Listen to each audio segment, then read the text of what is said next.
All right, Rob Cesternino here with Pooya Zamikili, and what an honor to talk to somebody who I was so proud of this season.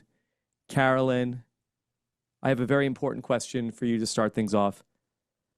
Girl,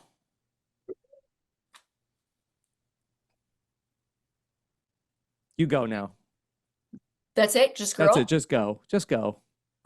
And I see, I'm already getting emotional in my eyes, because again, this is like the RHAP, the survivor community, I, I I know you do other podcasts, but like Yes. that's what I care about. Um, this one's important to me, and I'm grateful. So thank you. Yes. Okay, Carolyn, that I want to give you the space to speak your mind because I know there is a lot. Ask me questions though, Okay. because Okay. I got Well, I questions. guess I have to start off with, okay, we know from social media how you feel about Danielle. What could we expect when we see some kind of Traitors reunion between you and Danielle?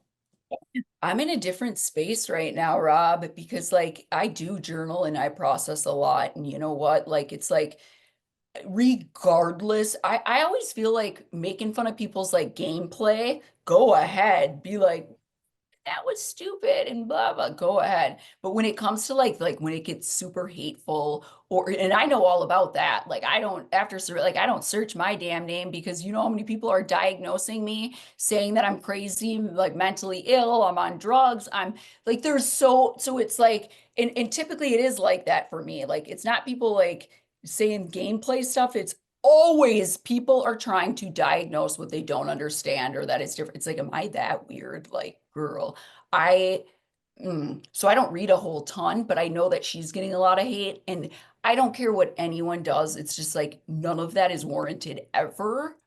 It doesn't make me feel better. And even my poem, because some Reed was like, well, girl, like that might have been a little, and I'm like, that was mean. I thought it was, but so now I'm even checking myself, because again, I don't want to like hurt anyone. I don't feel, even if I feel like, yeah, you screwed me over, like, why'd you come for me? And what the heck?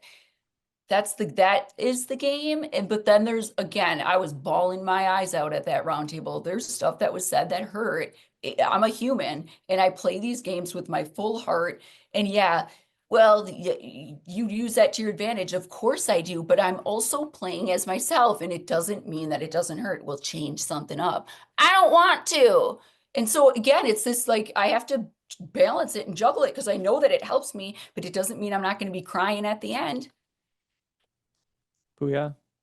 Yeah, I definitely resonate with that, Carolyn. And I think I'm not the only one. I think a lot of the fandom, a lot of the new people to your who you are out of Survivor that met you, I think that's what it is the empathy and feeling like, oh, I can see myself in Carolyn. And I think that is huge to be able to watch on a big screen. Let's talk about this last round and the lead up to the round table. I assume you knew going in at that point it's you versus Danielle. No, like, did I know? Okay. Yeah. Did I? Okay. Yes, I had talked to Dylan, okay? And I fully thought like, okay, he's going to be on my side. I did. He's like, Carolyn, I'm fine. Because I had been saying the same crap to people for the last however many weeks. I would stop. And then you see it in the episode where I'm like, if people come to me and ask, then sure, I'm going to like tell them what's going on. But I'm not going to like go at her hard. I knew like the dumb coffin theory. We had to close the coffin theory. We had to close the cage. You know how boring that gets, being out there and playing like that. And good, Sandra told me like, you got to be quiet. Don't speak up if you don't need to be. I had Sandra's voice and I was dying Yep. inside, because I'm like, this sucks. This is boring. So leading up to that, like, the impulsive side of me was like, I can't take it anymore, and this is the last night to recruit, and I want Gabby in here. But also, like, did I have the time to like actually go from person to person and be like, do I have your vote? No, but at the same time, I thought like, she's got nothing on me. She doesn't have anything on me, so let's go. Like, I don't care. But truly, the plan was like, we're gonna get a man out, and that's where it was going. But of course, you see, like that was the whole damn round table is like we're gonna get a man out, and it was Tom and Dolores going back and forth, and then I get extremely triggered by some stuff that was said, and I reacted emotionally, and I just went for it, and so that's why I say like I was impulsive because I didn't want to like go for her unless she came for me. Do you know what I mean? And Yeah. truthfully, I think that she felt the same way. She wasn't gonna, she had her receipts, but I don't think she would have went for me unless she like we were waiting for it. Do you know what I mean? Mhm. But I certainly wouldn't have at that time because it was pretty much the end of the damn round table. And so it sucked. Like, yeah. Carolyn, was there a way that you could have ever worked with Rob to get Danielle out? Yes, if I would have been able to read him my poem. I Yes. went up to him. This is the truth. And Danielle was my number one. Like, yes, she was. She was from day one. Me, her, and Dylan had an alliance. And I trusted her. And so when he told me, like, because I knew, okay, it was Danielle and blah, blah, blah, blah. And I'm like, I was shocked. I was absolutely shocked because after the Bob the Drag Queen thing and Rob going for Bob the Drag Queen, which at the time, yeah, I'm like, you ego, blah, blah. That was me bringing judgment from how I've seen him play. That was me being just intimidated by him. I'll be honest. I was like, girl, that's Boston Rob. I was scared. And so I'm like, that's what he does. That's how he plays. He gets everyone out. He dictates. He's the like, and then he has his little like, Philip by his side. I don't want, and that's what I kept saying to myself. Yeah. I'm not going to be your Philip. Okay. So, I 100%, after the Bob the Drag Queen, I wanted to get Rob out. I had been telling everyone I want Rob out. So you know what I did? I went up to Rob and I said, I'm sure you've heard, which he did. Wes went and told him. And I'm like, I know you've been hearing that I want you out. I said, and I can't lie to you and be like, no, I never said that because you're too smart for that. And I'm not going to insult your intelligence. I've been telling your name to everyone, and I'm sorry, but I need you because she is coming for me. She is Bubba, and I know that I need you. And then you obviously see, so we just didn't get that chance to like, but the truth is, again, I'll own all of this shit. I reacted emotionally to Tom talking at the round table during his banishment. And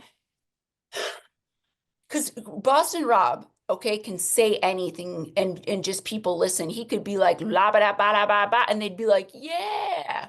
But then someone like Tom, who was legitimately bringing up valid points, people were just discounting, dismissing, and they were writing him off. And you know who else feels like that sometimes? Me. And so I saw myself in Tom. And I told Boston Rob this, like, I didn't want Boston Rob gone. I truly didn't. But that's how I responded. And I don't defend him at all. And then I honestly make it worse for him. I'll own it. Stupid. Yeah, it was. I saw someone like Tom and I got sick of it. And I was like, and I say this at the round table, like, so somebody like Tom, who's bringing valid points and everyone nobody will listen, just let him speak for a second. And then like Rob's gone. But in my defense, Rob was on his like 10th life. Like he Mhm. was lucky to have made it that far. Like, girl. But Yeah. yeah, I couldn't put it out. Like I wasn't about to like put myself out there for him because there was already, before we even went there, so many people who were like, no, it's him. I'm voting for him. Okay, Carolyn, we're getting the wrap up signal, What? so we're No, that's we're gonna have to leave it there for now. But I just want to say again, I think you did such a great job. You played such a great game. Everybody that came off the show said, I had no idea, I had no suspicion. And so nobody was thinking that you were a traitor. You did exceptionally well. And I was very proud of you, Carolyn. don't lie to me, Rob. I haven't listened to your recap in Pooya. I It's the swear, I truth. swear to God. I It's swear the to God. truth.